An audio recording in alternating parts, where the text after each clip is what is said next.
বিশ্বকর্মা পুজো উপলক্ষে এক কাকুদের বড় করে পুজো হচ্ছিল, তো সেখান থেকেই আমাদের প্রসাদ পাঠায় প্রতি বাড়িতেই।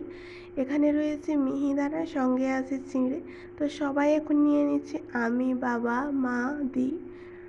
তো চলো এখন খাওয়া যাক। আর সত্যি বলছি, খেতে বেশ ভালো হয়েছিল প্রসাদগুলো। তো খাওয়ার পর ভাবলাম বাড়িতে যখন বিঙ্গোটা আছে, বিঙ্গোটা খাওয়াই যাক। তো ভাবলাম এমনি খাবো না, কিছু করে বানিয়ে খাবো। তো পরিমাণ মতো তেঁতুল জল নিয়েছি, দুটো কাঁচা লঙ্কা নিয়েছি, সঙ্গে একটু পেঁয়াজ। এবার একে একে কুরকুরিগুলো একসাথে মাখাবো।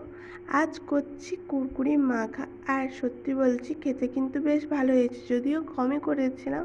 কেমন হবে না হবে কখনো খাইনি এমন করে। তো চলো করে নিই।